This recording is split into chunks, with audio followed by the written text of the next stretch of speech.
সুহাদ সঙ্গের পাশে মস্ত ঝিল। ঝিলে নানা ধরনের বড় বড় মাছ আছে। দু একজন ছিপ হুইল নিয়ে সারাদিন ঝিলে মাছ ধরে। যারা মাছ ধরে সন্ধ্যের আগেই ছিপ হুইল গুটিয়ে উঠে পড়ে।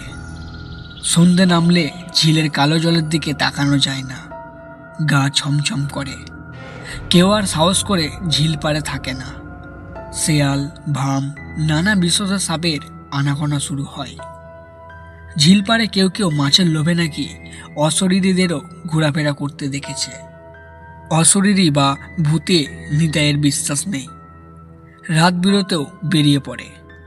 মাছ ধরার নেশায় কখনো কখনো কোচ নিয়ে যেখানে সেখানে চলে যায়। সাথে মাঝে মধ্যে বন্ধু বুলেটও থাকে। সন্ধে নামলে ছিপের ফদনা দেখা যায় না বলে নিতাই হুইল গুটিয়ে ঝিল থেকে উঠে যাচ্ছিল। একটা মাছ ঠিক তখনই হুইলে হ্যাচকা টান দিল। বেশ সময় নিয়ে মাছটাকে খেলিয়ে টেনে তুলল। বেশ বড় মাছ। জীবনে এত বড় মাছ আগে ধরেনি। মাছটার চিন্তায় বিভোর। নিতাইয়ের খেয়াল ছিল না সন্ধে হয়ে গেছে অনেকক্ষণ।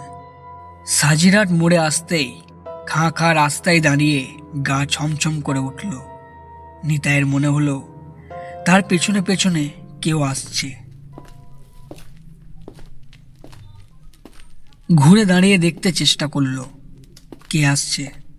কাউকেই দেখতে পেল না।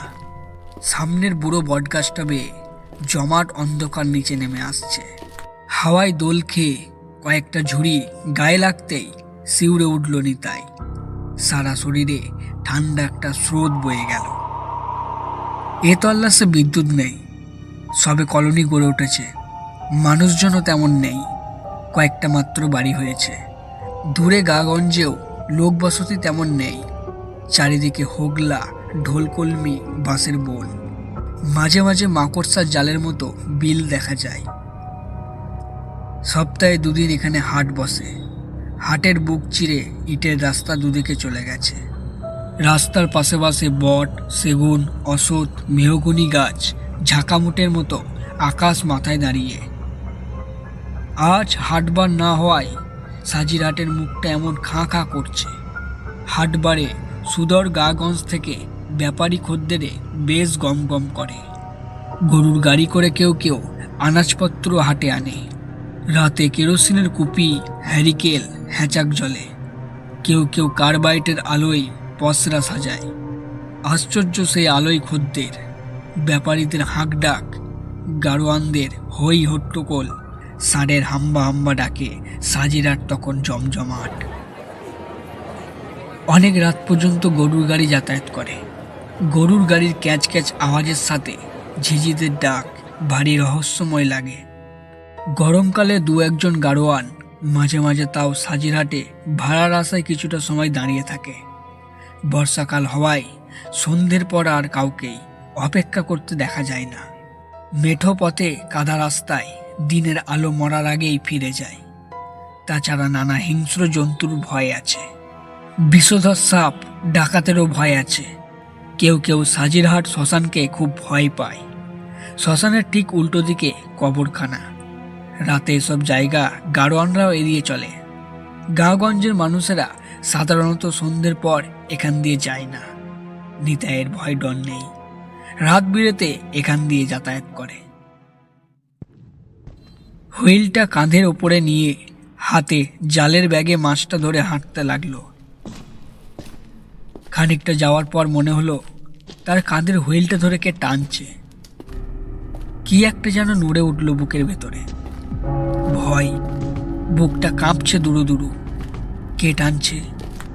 বেশ অস্বস্তি হলো, দুঃখও হলো, নিজের ওপর রাগও হলো খুব। বিড়বিড় করে নিজে নিজেই বলল, কেন যে টর্চটা আনলাম না। সকালে বড়শি, সুতো, ফদনা, কেঁচো আর ছাতাটা নিয়েই তাড়াহুড়ো করে বেরিয়ে পড়েছিল নিতাই। পিঁপড়ের ডিম খুঁজতে খুঁজতে অনেক সময় চলে যাওয়ায় টর্চের কথা খুব একটা মনেও পড়েনি। তাছাড়া ভেবেছিল সন্ধে হতেই ঝুলন পূর্ণিমার চাঁদ উঠবে আকাশে। বানভাসী জ্যোৎস্নায় ভেসে ভেসে ফিরতেও বেশ লাগবে। আধার প্লাবিত এমন জ্যোৎস্না তো সব পূর্ণিমায় আসে না। হঠাৎ যে এমন মেঘের ঘনঘটা শুরু হবে নিতাই ভাবতে পারেনি এমন কালো অন্ধকার তাকে ঘিরে ধরবে।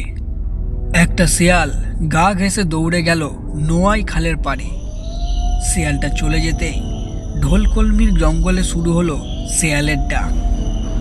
কবরখানার ভেতরেও থেকে থেকে শেয়াল ডাকছে। দূরে কোথাও সামান্য আলো চোখে পড়ছে না। কাছে পিঠে জনমানুষের চিহ্ন নেই। কালো আকাশ চিরে সাপের ফনার মতো বিদ্যুৎ রেখা ফুটে উঠেছে। হঠাৎ আকাশ ভেঙে বৃষ্টি নামলো। ছাতাটা খুলতে খুলতে নিতাই ভিজে জবজবে হয়ে গেল। বৃষ্টি শুরুর সাথে সাথে ঝিঝির ডাক বন্ধ হলো। বৃষ্টিতে সারা তল্লাশ নির্জনতায় ডুবে গেল। একটু পরেই রাস্তার পাশে জমা জলে ব্যাঙেরা নির্জনতা ভেঙে ডাকতে লাগলো। ব্যাঙের ডাক শুনতে শুনতে নিতাইয়ের মনে হলো তার পেছনে কেউ এসে দাঁড়িয়েছে। কে কে তার পেছনে এসে দাঁড়িয়েছে? ঝুঁকে দেখার চেষ্টা করলো, না, কাউকেই দেখা গেল না। নিতাই মনে মনে এবার ভাবলো, তবে কি কেউ তার হাতের মাছ নেওয়ার চেষ্টা করছে? মানুষ না অন্য কেউ? বৃষ্টিতে বেশ ভিজে নিতাইয়ের এমনি শরীরে একটা কাঁপা কাঁপা ভাব এসেছিল। তারপরে কে তাকে অনুসরণ করছে ভেবে পা দুটো বেশ ভারী হয়ে গেল। কোনোভাবে যেন আর হাঁটতে পারছে না। অন্ধকারে ছায়ামূর্তির মতো একটা লোককে যেন দূরে দেখতে পেল নিতাই। লোকটাকে ঠিক ঠাওর করতে না পারলেও তার দাঁতগুলো বিদ্যুতের আলোয় মাঝে মাঝে ঝিকমিক করতে দেখা গেল। এক পা করে লোকটা নিতাইয়ের কাছে এগিয়ে আসছে। ভয়ে এবার নিতাই বেশ জবুতবু হয়ে গেল। লোকটাকে শ্মশানবাসী না কবরবাসী, কোনো অশরীরই?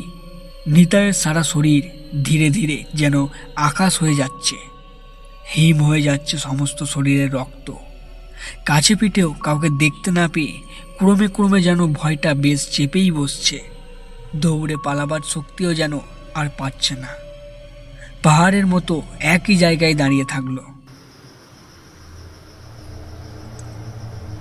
কোনো রকম মনটাকে বেশ শক্ত করে মনে মনে বলল, দূর, ভূত না ছাই।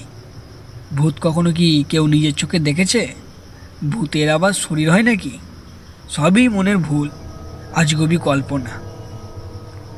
গলা কেসে বেশ সাহসে বাজখাই গলায় নিতাই এবার জিজ্ঞাসা করল, কে তুমি?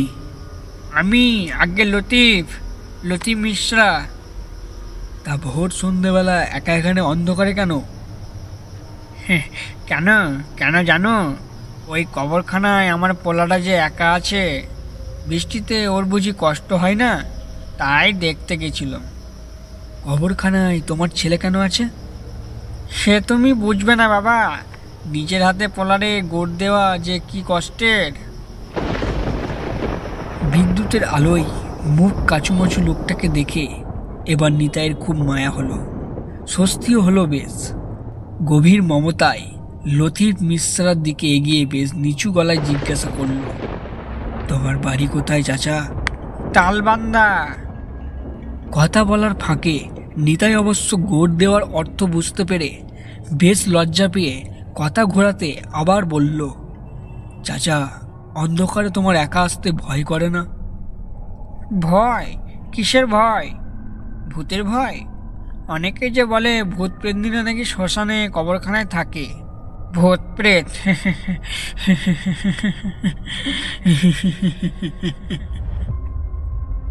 কথাটা শেষ করেই লতিফ মিশ্রা হো হো করে হাসতে লাগলো। লতিফের হাসি শুনে নিতাই নিশ্চিন্ত হলো যে সত্যি সে কোনো অশরীরীর পাল্লায় পড়েনি। ধন্দটা তবু মনের মধ্যে উঁকি দিতে লাগলো। কে তবে তাকে পেছনে পেছনে অনুসরণ করছে? কে সে? নিতাই চুপ করে আছে দেখে লতিফ এবার প্রশ্ন করল, তা এই বৃষ্টি বাদলের সন্ধ্যায় কোথা থেকে ফিরছ খোকা বাবু? আগে মাছ ধরে। মাছ ধরে? হ্যাঁ, সুহদ সঙ্গের পাশে ওই মস্ত ঝিলে নাকি খুব বড় বড় মাছ পাওয়া যায়, তাই হুইল নিয়ে গিয়েছিলাম। নোয়াই খালে তো আর রুই কাতলা নেই। তরুণ কাকার মুখে শুনে তাই খুব ইচ্ছে হলো একটিবার যাই ঝিলে।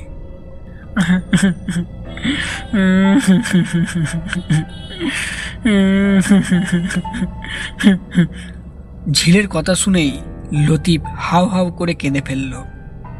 লতিফকে কাঁদতে দেখে নিতাই জিজ্ঞাসা করল, কাঁদছো কেন তুমি? কেন জানো? ওই ঝিলেই মাছ ধরতে গিয়ে আমার পোলারে সাপে কেটেছে। ওঝাবন্দি করেও বাঁচাতে পারলাম না। কাল সকালেই গোড় দিয়ে এসেছি।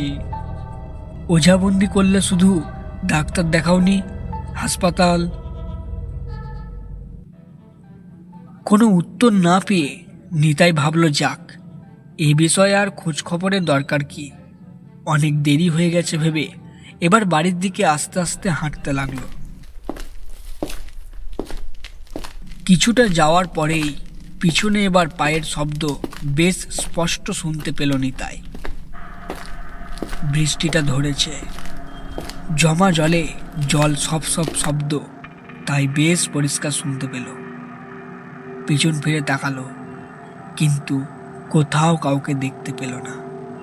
নিতাই এবার আবার দাঁড়িয়ে বেশ উঁচু গলায় জিজ্ঞাসা করলো, কে কে আছো পেছনে?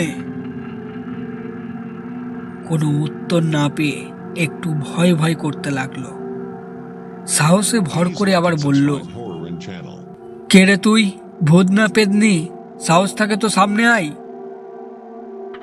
নাকি সুরে কে যেন বলল, কি মাছ পেয়েছিস? দে তো মাছগুলো।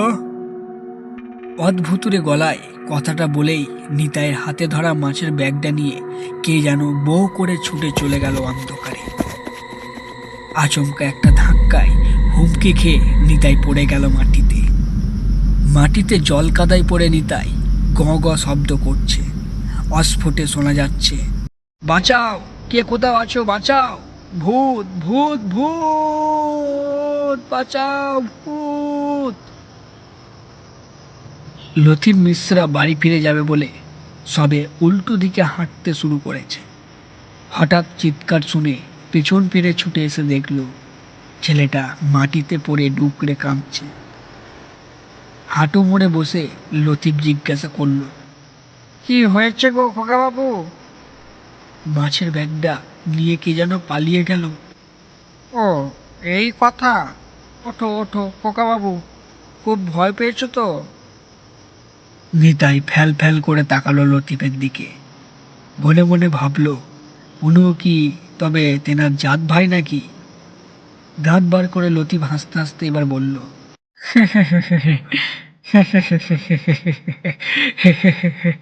কি খোকা বাবু, তোমার বুঝি বিশ্বাস হচ্ছে না আমাকে?